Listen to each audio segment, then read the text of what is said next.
The largest Asian Winter Games in history opened on February 7th in Harbin, Heilongjiang Province, but surprisingly, North Korean leader Kim Jong-un didn't attend the opening ceremony.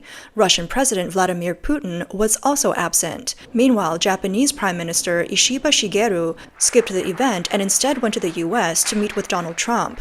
The event ended up attracting only a handful of foreign leaders, mostly from smaller countries. In total, just 6 foreign dignitaries attended: Brunei's Sultan Hassan al-Bolkiah, Kyrgyzstan's President Sadir Japarov and his wife, Pakistan's President Asif Ali Zardari, Thailand's Prime Minister Paetongtarn Shinawatra, South Korea's National Assembly Speaker Woo Won-shik, and International Olympic Committee President Thomas Bach.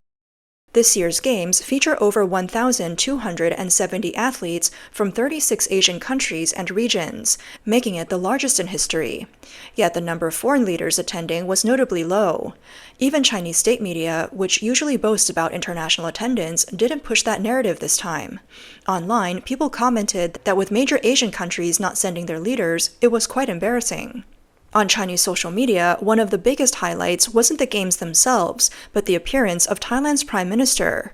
Videos of her at the event went viral, and her name even became a trending search term. Clips showed her traveling from Beijing to Harbin in a white winter coat, stepping off the plane onto a red carpet laid out by the Chinese government, and later chatting with Thai athletes. Another viral moment came from Brunei's prince, who was seen using binoculars during the opening ceremony to watch the performances. People online joked, "What if you can't see clearly? Just bring out the binoculars like the Prince of Brunei." Despite these lighthearted moments, the overall atmosphere of the event remained subdued. Chinese leader Xi Jinping personally attended the opening ceremony and delivered a speech, showing his strong support for the Games. Commentator Zhang Tianliang noted in his program that Xi had hoped this event would showcase China as the center of global attention. However, with only a few foreign leaders present, the atmosphere was noticeably quiet. He pointed out that the absence of Russia, North Korea, and Japan was particularly significant. Even Putin, whom Xi considers a close friend, didn't attend. He is likely too caught up in the ongoing war in Ukraine. Since Trump came back to power, he has targeted Russia by driving down oil prices, making things even more difficult for Putin. Zhang explained that Trump is working hard to keep oil prices low, cutting off Putin's main source of funding for the war. Without China's financial support in recent years, Putin wouldn't have been able to sustain the conflict.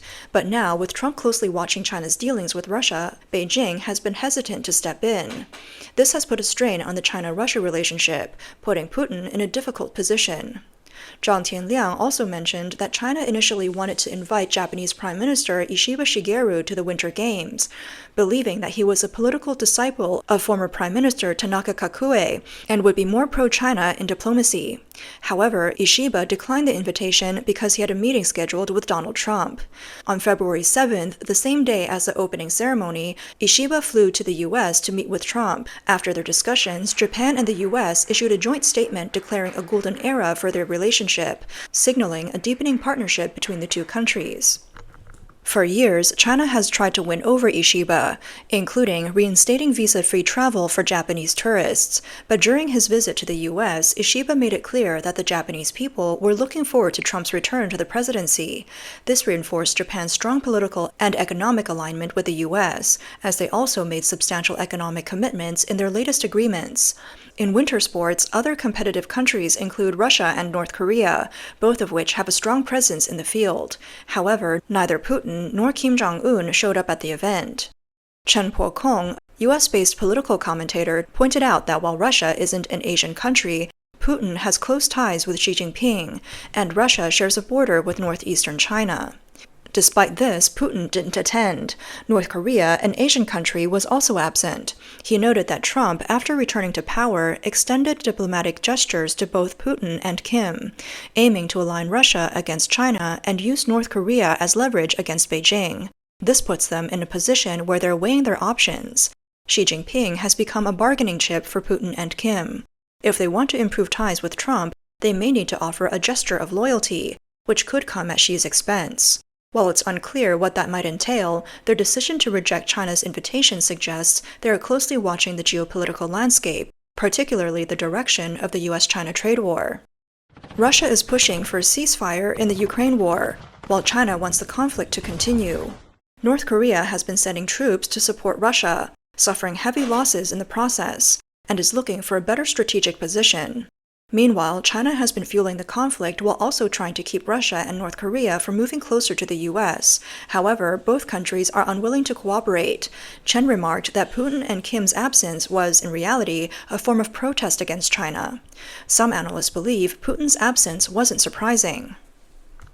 Political commentator Tang Jingyuan noted that Russia is currently under international sports sanctions, so China may have found it difficult to extend a formal invitation to Putin.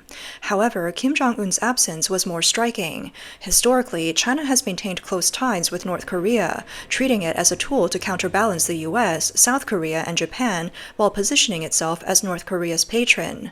But Kim has long sought to reduce his dependence on China, refusing to be seen as a subordinate. His absence might indicate a growing rift between China and North Korea. In recent years, fewer and fewer foreign leaders have shown up to support China at major events, and Western political figures are almost entirely absent. For example, at the opening ceremony of the 31st Summer World University Games in July 2023, the only foreign leaders in attendance were the Prime Minister of Georgia, the presidents of Guyana, Indonesia, Burundi, and Mauritania, none from Western nations. Similarly, at the opening ceremony of the 19th Asian Games in September 2023, the only foreign leaders present were the King of Cambodia, the President of Syria, the Crown Prince of Kuwait, the Prime Minister of Nepal, the Prime Minister of East Timor, the Speaker of Malaysia's lower house, and the Prime Minister of South Korea. Political commentator Yang Ning believes that the declining number of world leaders attending China's major events is a clear sign that China's global standing is weakening. It also highlights the failure of Xi Jinping's ambitions to position himself as a global leader, as few countries are willing to align with him. On the international stage, China's closest allies are facing serious crises. Among the so-called axis of evil, China, Russia, and Iran, Russia is stuck in a war with Ukraine and now faces tough sanctions from Trump. Iran's President Ibrahim Raisi and his foreign minister were killed in a helicopter crash in May 2024. Xi Jinping immediately expressed his condolences, calling Raisi a good friend and signaling how deeply this loss affected him. In another major blow to China's strategic partnerships, Syrian President Bashar al-Assad was overthrown on December 8 last year and fled the country. Assad's family had ruled Syria for over 50 years, yet his regime collapsed in less than 2 weeks, so quickly that many were left in shock. Commentator Lan Shu pointed out that even though Russia and China had provided Assad's government with advanced weaponry, they never had a chance to use them. When opposition forces advanced, many of Assad's troops and police simply abandoned their posts without fighting. This showed that when a regime completely loses public support, even military power isn't enough to sustain it. The fall of Assad highlights the inherent fragility of authoritarian governments. Political analyst Tang Jingyuan explained that dictators often seem untouchable, with absolute control over the military and security forces. However, as seen with Assad, and potentially with Xi Jinping, once the central figure loses power, the entire system can collapse rapidly. At the same time, the global push to contain China is becoming more apparent. In April last year, the AUKUS alliance, comprising the US, the UK, and Australia, announced that it was considering adding Japan to counter China's military ambitions in the Indo-Pacific. Meanwhile, the US, Japan, Australia, and the Philippines conducted their first-ever joint military drills in the South China Sea to push back against China's territorial threats. In April 2024, the leaders of the US, Japan, and the Philippines held their first-ever trilateral summit to strengthen cooperation in security, emerging technologies, and supply chains. Shen Mingshi, a researcher at Taiwan's Institute for National Defense and Security Research, noted that military cooperation with the U.S. remains a key deterrent against China's expansionist ambitions. Song Guocheng, researcher at Taiwan's National Chengchi University, added that China is making enemies on all sides. He warned that if China does not implement some form of strategic retreat or tactical adjustment, it will find itself increasingly isolated. Since Trump returned to office, China's international environment has grown even more challenging. The legitimacy of the Chinese Communist Party and Xi Jinping's grip on power in 2025 face serious threats. On February 1st, Trump's administration imposed a 10% tariff increase on Chinese goods, further escalating economic pressure on Beijing. Columnist James R. Gorey pointed out that with the Trump administration determined to push back against China in trade, technology, and diplomacy, the competition between the two countries is expected to intensify this year. But it's not just the U.S. looking to distance itself from China. Some European countries are becoming more cautious about their reliance on Chinese products, while Japan and South Korea are strengthening cooperation to reduce China's influence in the Asia-Pacific and beyond. The Taiwan issue remains a pressing concern, and Trump's move to reclaim control over the Panama Canal and weaken Beijing's presence there has further unsettled China. Compared to the trade war Trump launched in 2018, the current U.S.-China conflict has fundamentally changed. Wang Juntao, chairman of the Chinese Democratic Party National Committee, noted that tariffs have become a strategic tool for the U.S. to curb China's global rise, extending beyond economics into national security, technological competition, and geopolitics. The trade war is no longer just about economics. It reflects broader U.S. concerns over China's expanding global influence. Trump's strategy is also aimed at addressing cross-border issues like drug control, demonstrating how economic measures are deeply tied to national security concerns. Faced with Trump's tariff offensive, China has had no choice but to respond.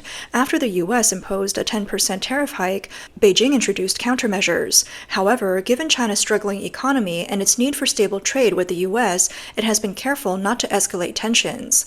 Unlike in previous years, Chinese state media has kept coverage low-key, avoiding bold rhetoric about tit-for-tat retaliation, and not even mentioning countermeasures against the U.S. Political commentator Yuan Bing believes Trump still has more aggressive moves up his sleeve. At any moment, he could impose even tougher measures on China. On his first day in office, Trump issued the America First trade policy, which specifically targets China. It outlines 5 key actions. 1. Reviewing U.S.-China trade agreements. 2. Reassessing the Section 301 investigation and potential additional tariffs.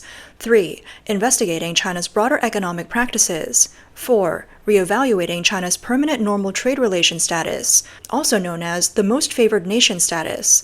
5. Strengthening intellectual property protections.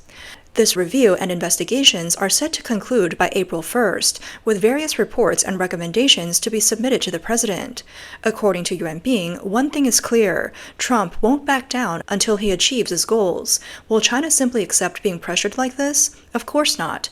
This means the U.S.-China trade war is unlikely to end anytime soon, and will instead turn into a prolonged battle. What's happening now is just the beginning. The real showdown is yet to come.